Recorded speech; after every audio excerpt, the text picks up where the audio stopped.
ನಮಸ್ಕಾರ, ನೀವು ನೋಡ್ತಾ ಇದ್ದೀರಾ ನ್ಯೂಸ್ ಫಸ್ಟ್. ನಾನು ವಿದ್ಯಶ್ರೀ. ರಾಜ್ಯ ಸರ್ಕಾರ 1 ವರ್ಷ ಪೂರೈಸಿರುವಂತಹ ಹಿನ್ನೆಲೆಯಲ್ಲಿ ಇವತ್ತು ಬೆಳಗ್ಗೆ ಸಿಎಂ ಸಿದ್ದರಾಮಯ್ಯ ಸುದ್ದಿಗೋಷ್ಠಿಯನ್ನ ಮಾಡಿದ್ರು. ಇದಕ್ಕುತ್ತರವಾಗಿ ಈಗ ಮಾಜಿ ಸಿಎಂ ಎಚ್.ಡಿ. ಕುಮಾರಸ್ವಾಮಿ ಅವರು ಸುದ್ದಿಗೋಷ್ಠಿಯನ್ನ ಉದ್ದೇಶಿಸಿ ಮಾತನಾಡ್ತಿದ್ದಾರೆ. ಬನ್ನಿ ನೋಡೋಣ. ಅಧಿಕಾರಿಗಳ ಮೇಲೆ ವಾಗ್ದಾಳಿ ನಡೆಸಿದ್ರು ಅಂತಕ್ಕಂಥದ್ದು ನೀವೇ ಬರೆದಿದ್ದೀರಿ. ಇದು ಒಂದು ಭಾಗ. ಈ ರಾಜ್ಯದ ನೀರಾವರಿ ಯೋಜನೆಗಳು ಏನಾಗಿದ್ದಾವೆ, ರಸ್ತೆಗಳ ಪರಿಸ್ಥಿತಿ ಏನಿದೆ, ಎಂತ ಬೆಂಗಳೂರು ಬ್ರ್ಯಾಂಡ್ ಬೆಂಗಳೂರು ಕಳೆದ 1 ವರ್ಷದಿಂದ ಯಾವ ರೀತಿ ಕಟ್ಟಿದ್ದಾರೆ ಬ್ರ್ಯಾಂಡ್ ಬೆಂಗಳೂರನ್ನ. ಈ ಕಳೆದ 2 ದಿವಸದಿಂದ ಮಳೆ ಪ್ರಾರಂಭ ಏನಾಗಿದೆ, ಆ ಬ್ರ್ಯಾಂಡ್ ಬೆಂಗಳೂರನ್ನ ಸಾಧನೆಯನ್ನು ಸಹ ತಾವೇ ತೋರಿಸ್ತಾ ಇದ್ದೀರಿ. ಈಗ ಕಳೆದ 2 ದಿನಗಳಲ್ಲಿ ಯಲಹಂಕ ಭಾಗ, ಪುಟ್ಟನಹಳ್ಳಿ ಭಾಗ, ಯಾವ ಭಾಗಕ್ಕೆ ಹೋದರೂ ಮನೆಗಳಲ್ಲಿ ವಾಸಕ್ಕೆ ಸಮಸ್ಯೆಯಾಗಿ ಮನೆಗಳಿಗೆ ಬೀಗ ಹಾಕೊಂಡು ಹೋಟೆಲ್ಗಳು ಹೋಗಿ ಬದುಕ್ತಾ ಇದ್ದಾರೆ ಸಾವಿರಾರು ಕುಟುಂಬಗಳು. ಇದು ಇವರು ಸಾಧನೆ. ಈ ಸಾಧನೆಗಳ ಪಟ್ಟಿನ ಬಿಡುಗಡೆ ಮಾಡ್ತಾ ಹೋದ್ರೆ ಬಹಳ ದೊಡ್ಡ ಪಟ್ಟಿನೇ ಬಿಡುಗಡೆ ಮಾಡಬಹುದು. ಅತ್ಯಂತ 1 ವರ್ಷದ ಅತ್ಯಂತ ಮೌಲ್ಯವಾದಂಥ ದಿನಗಳನ್ನು ಕಳ್ಕೊಂಡಿದ್ದೇವೆ. ಈ ಸರ್ಕಾರ ಕಳೆದಿದೆ. ಶಿಕ್ಷಣ ಇಲಾಖೆ ಪರಿಸ್ಥಿತಿ ಏನು ನೀವೇ ಬರೆದಿದ್ದೀರಿ. ಏನು ಪರಿಸ್ಥಿತಿಗಳಿದೆ ಅಂತ ಹೇಳಿ ಸರ್ಕಾರದಲ್ಲಿ ಹಲವಾರು ಇಲಾಖೆಗಳಲ್ಲಿ ಸುಮಾರು 35,000 ಕಡತಗಳ ವಿಲೇವಾರಿ ಆಗಿದೆ. ಅದು ಆ 35,000 ಕಡತಗಳಲ್ಲಿ ನೀರಾವರಿ ಇಲಾಖೆ, ನಗರಾಭಿವೃದ್ಧಿ ಇಲಾಖೆ, ಲೋಕೋಪಯೋಗಿ ಇಲಾಖೆ, ಅಲ್ಲಿಂದ ಕಂದಾಯ ಇಲಾಖೆ, ಈ 4 ಇಲಾಖೆಯಲ್ಲಿ ಇರ್ತಕ್ಕಂಥದ್ದು ಸುಮಾರು 35,000. 4 ಇಲಾಖೆಗಳು ರಾಜ್ಯದ ಅಭಿವೃದ್ಧಿಗೆ ಪೂರಕವಾದಂಥ ರಾಜ್ಯದ ಒಂದು ಆಸ್ತಿಯನ್ನು ವೃದ್ಧಿಗೊಳಿಸ್ತಕ್ಕಂಥ ಇಲಾಖೆಗಳಿದು. ಈ ಇಲಾಖೆಗಳಲ್ಲೇ ಸುಮಾರು 35,000 ಕಡತಗಳು ವಿಲೇವಾರಿಯಾಗಿ ಇರತಕ್ಕಂಥದ್ದೇನಿದೆ. ಇದು ಸಾಧ್ಯ. ಇದೆಲ್ಲವನ್ನ ನಾನು ಬಿಡಿಸಿ ಹೇಳಕ್ಕೆ ಹೋದರೆ ಬಹಳ ವಿಷಯಗಳನ್ನು ಚರ್ಚೆ ಮಾಡೋದು. ಈಗ ರಾಜ್ಯದಲ್ಲಿ ಇಲ್ಲಿಯವರೆಗೆ ಬರಗಾಲದ ಒಂದು ಸಮಸ್ಯೆಗಳನ್ನು ರೈತರು ಎದುರಿಸಿದರು. ಕಳೆದ 4-5 ದಿನಗಳಿಂದ ರಾಜ್ಯದ ಹಲವಾರು ಜಿಲ್ಲೆಗಳಲ್ಲಿ ಶುಂಠಿ ಬೆಳೆದವರು ಏನಾಗಿದ್ದಾರೆ, ಬಾಳೆ ಬೆಳೆದವರು ಏನಾಗಿದ್ದಾರೆ, ಮೆಣಸು ಕಾಫಿ ಬೆಳೆದವರು ಏನಾಗಿದ್ದಾರೆ, ಕೆಲವು ಅಕಾಲಿಕವಾದಂತಹ ಮಳೆಯಿಂದ ಕಲಬುರಗಿ ಭಾಗದಲ್ಲೂ ಸಹ ಏನೇನು ಪರಿಸ್ಥಿತಿಗಳನ್ನು ಎದುರಿಸ್ತಾ ಇದ್ದಾರೆ. ಇದರ ಬಗ್ಗೆ ಏನಾದರೂ ಚಿಂತನೆ ಇದೆಯಾ? ಯಾರಾದರೂ ಒಬ್ಬ ಮಂತ್ರಿಗೆ ಕನಿಷ್ಠ, ಇನ್ನೊಬ್ಬೊಬ್ಬ ಕನಸು ಕಾಣ್ಕೊಂಡು ಕೂತಿದ್ದಾರೆ. 20 ಸೀಟು 22 ಸೀಟು ಈ ಬಾರಿ ಗೆದ್ದಾಗಿದ್ದ ನಾವು ಅದರ ಅವಲೋಕನಲ್ಲೇ ಇದ್ದಾರೆ. ಆ ಭ್ರಮೆ ಒಳಗೆ ಇನ್ನೂ ಇದ್ದಾರೆ. ಒಬ್ಬ ಮಂತ್ರಿ ಚುನಾವಣೆ ನಂತರವಾದರು ಎಷ್ಟು ಕಡೆ ಹೋಗಿ ಭೇಟಿ ಮಾಡಿದ್ದೀರಿ? ನಿನ್ನೆ ಪ್ರಿಯಾಂಕಾ ಖರ್ಗೆ ಅವರು ಹೇಳಿದ್ದಾರೆ, ಸುಮಾರು 2,000ಕ್ಕೂ ಹೆಚ್ಚಿನ ಹಳ್ಳಿಗಳಲ್ಲಿ ಇಂಥ ಮಳೆ ಆದರೂ ನೀರಿನ ಸಮಸ್ಯೆ ಕುಡಿಯಲಿಕ್ಕೆ ಇದನ್ನು ಹೇಳಿದ್ದಾರೆ ನಿನ್ನೆ ದಿನ. ಇಂಥ ಒಂದು ಪರಿಸ್ಥಿತಿನಲ್ಲಿ ಸರ್ಕಾರ ಯಾವ ರೀತಿ ಕೆಲಸ ಮಾಡಬೇಕಾಗಿತ್ತು?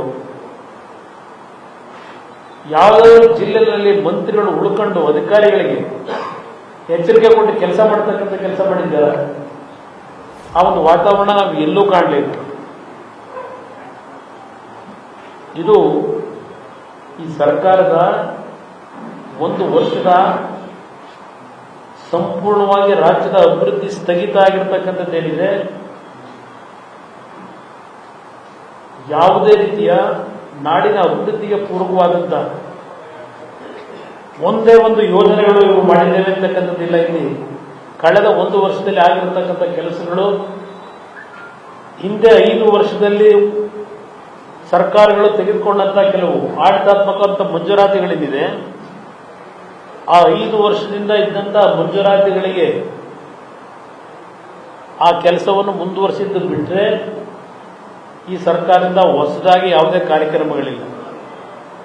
ವರ್ಗಾವಣೆ ದಂಧೆ ಅಂತೂ ಇಲ್ಲಿ ಕೇಳಲೇಬೇಕಾಗಿಲ್ಲ. ಈಗಲೂ ಸಹ ಕಾಂಟ್ರಾಕ್ಟ್ ಮೊನ್ನೆ ತಾನೆ ಕಾರ್ಪೊರೇಷನ್ನ ಗುತ್ತಿಗೆದಾರರು ಏನು ಹೇಳಿಕೆ ಕೊಟ್ಟಿದ್ದಾರೆ, 3-4 ದಿವಸದಿಂದ. ಇನ್ನು ವರ್ಗಾವಣೆಗೆ ಅದೆಂತದ್ದು ಹೊಸ, ಅದಕ್ಕೇನು ಹೇಳ್ತೀರಿ, ಸೈನು ಅಂದರೆ ಹೊಸದಾಗಿ ಸನ್ನೆ ಅಂತ ಕರೀತಿರೋ ಏನಂತ ಕರೀತೀರಿ, ಆ ಸಿಂಬಲ್ಲು ವರ್ಗಾವಣೆಗೆ ಅದೆಂತದ್ದು CRS ಫಂಡ್ ಇತ್ತಲ್ಲ, CRS ಫಂಡನ್ನು ವರ್ಗಾವಣೆಗೆ ಸಿಂಬಲ್ ಆಗಿ ಇಟ್ಕೊಂಡ್ರು ಸನ್ನೆ ಕೊಡೋದಕ್ಕೆ. ವರ್ಗಾವಣೆ CSR ಫಂಡ್ನ ಯಾವ ರೀತಿ ಆ CSR ಹೆಸರೇಳಿ ವರ್ಗಾವಣೆಗೆ ಮಾಹಿತಿಗಳನ್ನು ಸಂಗ್ರಹ ಮಾಡಬೇಕು ಅಂತಕ್ಕಂಥದ್ದಕ್ಕೂ ಒಂದು ಹೊಸ ಸಾಧನೆ ಮಾಡ್ಕೊಂಡ್ರು. ಅಭಯ ಅಂತ ಹೇಳಿದ್ದೀಯಲ್ಲ, ಅದು ಒಂದು ದೊಡ್ಡ ಸಾಧನೆ. ಈ ಸರ್ಕಾರ ಮಾಡಿದ್ದು ಈ ರೀತಿಯ ಸಾಧನೆಗಳು ಬಿಟ್ಟರೆ ನಾಡಿನ ಜನತೆಯ ಬದುಕಿನ ಜೊತೆ ಚೆಲ್ಲಾಟ ಆಡಿದ್ದಾರೆ. ಹಲವಾರು ಕಡೆ ಮನೆಗಳು ಕುಸಿದು ಬಿದ್ದಿದೆ. ಕೆಲವು ಕಡೆ ಕಾರ್ಪೊರೇಷನ್ ಮನೆಗಳು, ನಿಮ್ಮ ಬಹು ಅಂತಸ್ತಿನ ಮನೆಗಳನ್ನು ಕಟ್ಟಿ 2-3 ದಿವಸದ ಯಾವುದೋ ಚಾನಲ್ ಹೊಡಿತಾ ಇದ್ದೀರಿ. ಮೇಲ್ಗಡೆಯಿಂದ ನೀರು ಸುರಿತಾ ಇರೋದು, ಆ ಮನೆಗಳಲ್ಲಿ ಆ ಮದ್ಯದ ಬಾಟ್ಲುಗಳು ಕ್ಲೀನ್ ಇಲ್ಲದೆ ಇರತಕ್ಕಂಥದ್ದು, ಅವ್ರು ವಾಸ ಮಾಡಲಿಕ್ಕೆ ಸಮಸ್ಯೆ ಇರತಕ್ಕಂಥದ್ದನ್ನ ಅಧಿಕಾರಿಗಳ ಮುಂದೆ ತಂದರೂ ಏನೂ ಪ್ರಯೋಜನ ಆಗಿಲ್ಲ. ಇವತ್ತದೆಲ್ಲೋ ಪ್ರದಕ್ಷಿಣೆ ಮಾಡ್ತಾರಂತಲ್ಲ, ನಗರ ಪ್ರದಕ್ಷಿಣೆನ, ಸಿಟಿ ರೌಂಡ್ ನಗರ ಪ್ರದಕ್ಷಿಣೆ ಇವತ್ತು ಎಲ್ಲೋ ಇದ್ದೀವಿ. ಕಳೆದ ವರ್ಷನೂ ಮಾಡಿದ್ರೆ ನಗರ ಪ್ರದಕ್ಷಿಣೆ, ಕಳೆದ ಬಾರಿನೂ ನಗರ ಪ್ರದಕ್ಷಿಣೆ ಮಾಡಿ ಏನು ಜನರ ಸಮಸ್ಯೆಗೆ ಪರಿಹಾರ ತಂದುಕೊಂಡ್ರಿ ಬೆಂಗಳೂರು ನಾಗರಿಕರಿಗೆ? ಎಷ್ಟು ಮನೆಗಳು ಬಿದ್ದೋಗಿದ್ದಾವೆ ಮಾಹಿತಿ ತರಿಸ್ಕೊಂಡಿದ್ದೀರಾ ಈಗ ಮಳೆಯಲ್ಲಿ ಕಳೆದ 1 ವಾರದಿಂದ? ಇದು ಈ ಸರ್ಕಾರದ ವೈಫಲ್ಯಗಳೇನಿದೆ, ಜನಕ್ಕೆ ಬೇಸರ ಆಗಿರತಕ್ಕಂಥದ್ದು ಸತ್ಯ ಇದೆ. ಇವರು ಎಷ್ಟೇ ನಮ್ಮ ಸಾಧನೆ ಅಂತ ಇಲ್ಲಿ ಇವತ್ತಿದ್ದು ಇಲ್ಲಿ ನಮ್ಮ ಪ್ರೆಸ್ ಕ್ಲಬ್ನಲ್ಲಿ ಮೀಟ್ ದಿ ಪ್ರೆಸ್ ಪಾಪ ಮಾಡ್ಕೊಂಡಿರ್ಬೋದು. ಯಾಕೋ ಈ ಪೆನ್ ಡ್ರೈವ್ ಸಾಧನೆ ಒಂದು ಹೇಳಲಿಲ್ಲ. ಪೆನ್ ಡ್ರೈವ್ ಸಾಧನೆ ನಾನು ಹೇಳ್ಬೋದು ಇವತ್ತು ಅಂತ ಅನ್ಕೊಂಡಿದ್ದೆ. ರಾಜ್ಯದಲ್ಲಿ ಅತ್ಯಂತ ವಿದ್ಯುತ್ ಸಂಚಲನವನ್ನು ಮೂಡಿಸಿರ್ತಕ್ಕಂಥ ವಿಶ್ವದಾದ್ಯಂತ ಆ ಒಂದು ವಿಷಯದ ಬಗ್ಗೆ ಏನು ಸರ್ಕಾರ ಕ್ರಮ ತೆಗೆದುಕೊಂಡಿದೆ ಅಂತಕ್ಕಂಥ ಮಾಹಿತಿನಾದರೂ ಇಡ್ತಾರೇನೋ ಅಂತ ಅನ್ಕೊಂಡಿದ್ದೆ ನಾನು. ವಿದ್ಯುತ್ ಸಂಚಾರ ಆಗೋಯ್ತು ಎಲ್ಲ ಕಡೆ ಸಂಚಲನ. ಇದು ನಾನು ಇನ್ನೂ ಎಳಿಲಿಕ್ಕೆ ಹೋಗೋದಿಲ್ಲ, ನಿಮಗೆ ಹಿಂಸೆ ಆಗೋದು. ಸರ್ಕಾರ ಸಾಧನೆ ಬಗ್ಗೆ ನಾನು ವೈಯಕ್ತಿಕವಾಗಿ ಅಧಿಕಾರ ನಡೆಸಿದ್ದೇನೆ 2 ಬಾರಿ. ಅದು 10-20 ತಿಂಗಳಿರ್ಬೋದು, 14 ತಿಂಗಳು. ನಾನೇನು ಜಾಹೀರಾತು ಕೊಟ್ಟು ಪ್ರಚಾರ ಪಡೆಯಕ್ಕೆ ಹೋಗಲಿಲ್ಲ. ನನಗೂ ಅನುಭವ ಇದೆ. ಈ ಸರ್ಕಾರ ರಾಜ್ಯದ ಜನತೆಯ ತೆರಿಗೆ ಹಣವನ್ನು ಯಾವ ರೀತಿಯಲ್ಲಿ ದುರ್ಬಳಕೆ ಮಾಡಿಕೊಂಡು ಬರೀ ಜಾಹೀರಾತಿನ ಸರ್ಕಾರವಾಗಿ ಕಳೆದಿದ್ದಾರೆ ಸಮಯ 1 ವರ್ಷ. ಇದು ಜಾಹೀರಾತು ಸರ್ಕಾರ ಅಂತಕ್ಕಂಥದ್ದು ನನ್ನ ಅಭಿಪ್ರಾಯ. ಇದು ಸಾಧನೆ ಜಾಹೀರಾತಿನ ಸಾಧನೆ.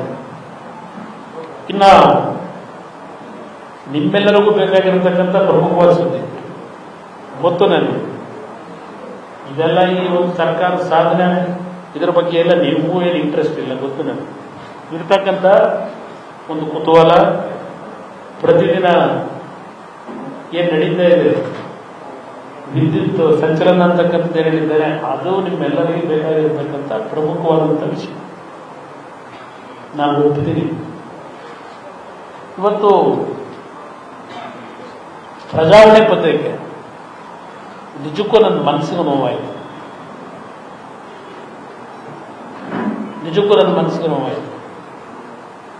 ದೀರ್ಘ ರಜೆ ಪಡೆಯಲು ಹಿಂಜರಿಕೆ, ಶೀಲ ಶಂಕಿಸುವ ಆತಂಕ,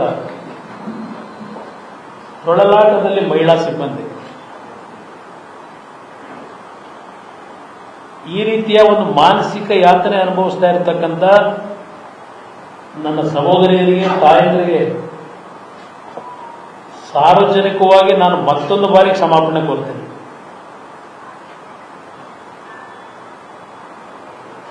ನಾನು ಅರ್ಥ ಮಾಡ್ಕೋಬೇಡಿ ಅವರ ಮಾನಸಿಕ ಯಾತನೆ, ಅವರ ನೋವುಗಳನ್ನು ಎಲ್ಲ ಬಹಳ ವಿಷಯ ಬರೆದಿದ್ದಾರೆ ಹಾಸನದ ಆರ್ಟಿಕಲ್. ಇದು ಯಾವ ಇಂಥ ಒಂದು ಪರಿಸ್ಥಿತಿಗೆ ಯಾರು ಇದನ್ನ ನೋಡಿದ್ರು? ನ್ಯೂಸ್ ಫಸ್ಟ್ ನಿರ್ಭೀತಿಯಿಂದ ನಿಮ್ಮ ಪರವಾಗಿ.